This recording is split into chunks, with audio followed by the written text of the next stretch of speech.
First stop of the day, the Hofburg. I have a cute real... Mozart is watching you. Guess where I'm going now?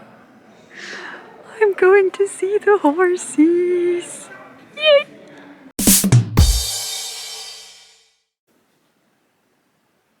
Hello! I am in Vienna currently because I thought that for 1.5 years I haven't really left Bavaria. I didn't really want to travel for a long time because of, you know, the panoramic and everything. But now I needed to get out. Seriously. Just for a few days. Not more. Just a weekend. That's it. But I needed to go somewhere. I needed a tiny little adventure. And I decided to go to Vienna. And it was seriously just 5 minutes to get from the main station to Motel 1, which is where I stay. That's a chain, a hotel chain, and they have different, well, hotels in Vienna. 4 of them, I think. And I decided to stay in the one close to the Opera House because that's very central. It's like right in the center of Vienna. And it's great. As I said, I was here within 5 minutes from the train station. It was very easy to find. I have a cute single room. What do I like about Motel 1? By the way, this is not sponsored. Nobody sponsors me. Nobody watches this channel apart from my mom and my boyfriend. But I love Motel 1 because you always know exactly what you get. It's very modern. It's very bright. It's very central. It's always quite central in different cities. And they have a gin menu. I do not kid you. They have a bar and they have a menu with only gin on it. That then called gin menu? I don't know. But I like it. And now I'm gonna go find something to eat. Because I'm a hobbit. And I'm hungry. So apparently this is where the Naschmarkt starts. Sorry, it's a bit loud here, but the Naschmarkt is sort of like an institution in Vienna. It's like the market where you get good stuff to eat. So let's see what they have.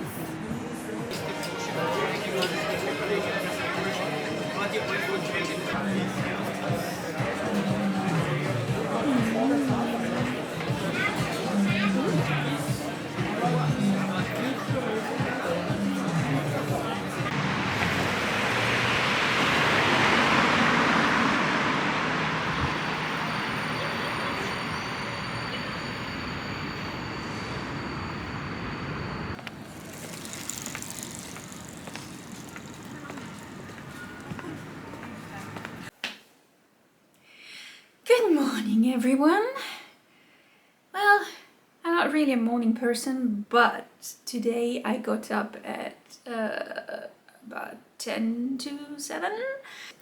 I got my breakfast. I took a shower. I'm dressed. And now I'm ready to take on the world. Well, one should never say that when one is German. I mean, I am ready to take on Vienna. I'm ready to look at all the museums, that's what I wanted to say. So if you've never been to Vienna, the first place that all the travel guides tell you you have to go first is the Hofburg, the Wiener Hofburg, or Hofburg Palace, I think is what they say in English. And the Hofburg is not just one museum. There's it feels like there are dozens of museums.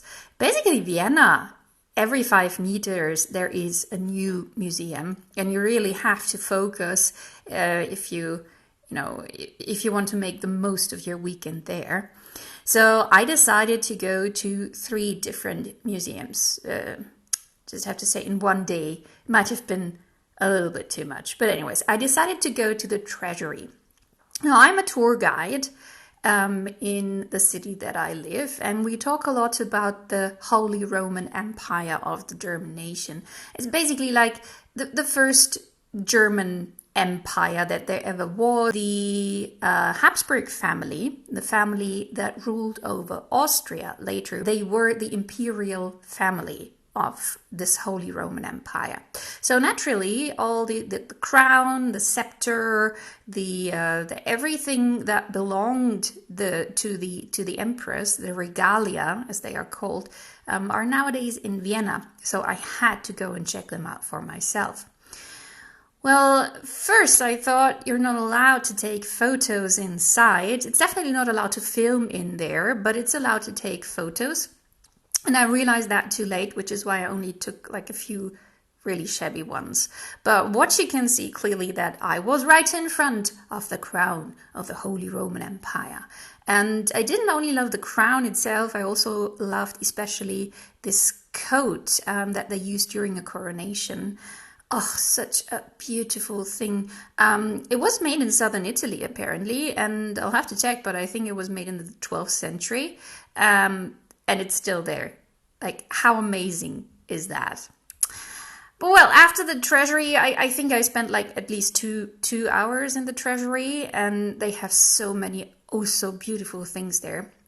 But then I decided it was time to go and have a look at the World Museum, which is right next door, also in the Wiener Hofburg. And in the World Museum, you can find so many things from all around the world, from all the different cultures of the world. The Habsburg family, definitely in the beginning, you could say they stole a lot of things from their colonies, because they didn't only rule over Austria, but also they ruled over Spain, and that means also over the Spanish colonies in South America. So they took a lot of things from there. And one of the most beautiful things I've ever seen is this headpiece, or this feather crown that is still in this World Museum. It's actually from the Aztecs. They brought that from South America to Europe in the 16th century, and it's still here, and it's beautiful. Believe me, it's even more beautiful if you're standing right in front of it. And this feather crown, they actually, of course, there were demands from South America that it should be given back to the natives there, to the First Nations, where they took it from, but it's so fragile that it can't be brought back, which is why they keep it here. But it also means that if you're a citizen of Mexico, that you can see the museum for free. That is at least like a little something that the Austrians try to do. If they can't give it back, at least if you're from Mexico, you can go in there for free. But there are so many other things. It's too much to even try and tell you. To go into detail, you'll have to see it for yourself, but I spent hours in this museum. And apart from the World Museum, there's also on top of that the armory. So you can see the armors of knights from the Middle Ages. And I mean, not just one, there are dozens. I feel like, I want to say hundreds, that might be exaggerated, but I mean, look at that, so many, and they are beautiful, but that time I was so exhausted that I just walked through very quickly and didn't look too close on any of them. I needed something to eat. So I left the World Museum and I went to the Palm Tree House, which is also right next to the Hofburg, or it's part of the Hofburg. And there is a really nice little cafe or restaurant in there. And I had a Caesar salad and of course a coffee. And so I got some of my energy back. And then after that, I decided it was time to go to another museum, and this time I went to the Sisi Museum, which is also in the Hofburg, of course. Now, Empress Elizabeth of Austria, or Sisi, which was her nickname, was a very, very famous woman in the 19th century. And in Germany, there were three movies made about her life by a German director. Or was he Austrian? I can't remember. But at least all I want to say is that these movies are shown in Germany every Christmas. And so for us, that's a part of our kitschy heritage. The movies are very, very kitschy, but I do love them. So I had to see the rooms where Sisi originally lived. Unfortunately, it's not allowed to take photos in there or to even to film. So I can only show you a few like stock photos here. But it was also very, very interesting.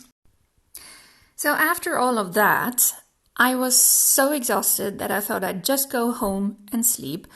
But on the way home, I saw Hotel Sacher, and that is one of the most famous hotels in Vienna. They invented a chocolate cake with marmalade. And there is Café Mozart inside this hotel. And so I just had to go in there, sit down, and I didn't eat cake because it was so hot. I rather had an Eisschokolade, which is cold chocolate with ice cream and cream, and it was delicious. I'm so very tired. So yeah, maybe I overdid it a bit today. I did everything I wanted to do. And I actually thought about going out and having something to eat somewhere else, but I don't think I can physically leave the house again tonight. I guess only thing left to do for me today is have a gin and tonic.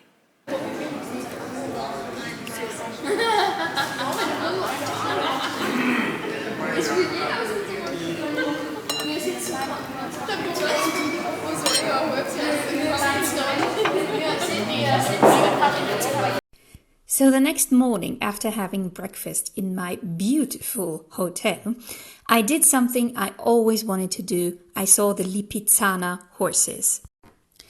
Everywhere you go in Vienna, you see horses. The Fiaker are the little carriages drawn by horses throughout Vienna, mostly for tourists, and you can see them especially in front of the Hofburg. But more famous than the Fiaker are definitely the Lipizzaner horses, living in the Spanish riding school in the Wiener Hofburg. Now, they are so famous for doing the most beautiful dressage elements, and you could watch some of their performances usually, but the tickets are sold out month before the shows. And I booked my trip to Vienna rather spontaneously, so I couldn't get tickets. Instead, I decided to go on a guided tour through the riding school and through the stables. And boy, I was in heaven. Guess where I'm going now? I'm going to see the horsies. Yay!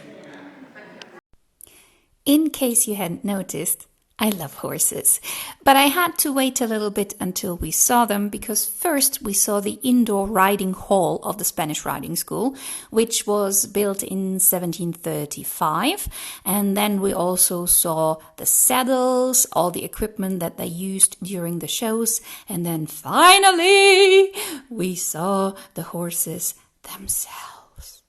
I could only film outside in the courtyard, not inside the stables, which was fine with me because I just wanted to see them. I didn't necessarily have to film them all the time.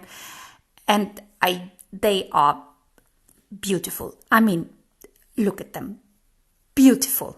Actually, I'm quite allergic to horses, but in this case, believe it or not, the panoramic was actually quite good for me because we had to wear masks all the time, which means that I did not get an asthma attack.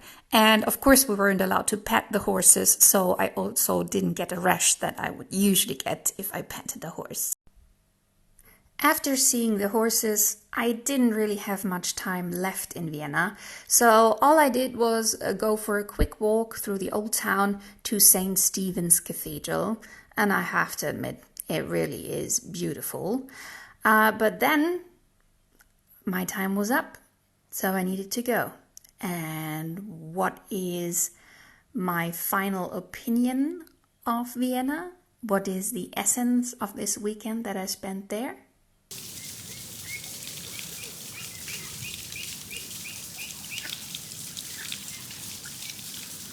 Can you tell I'm happy?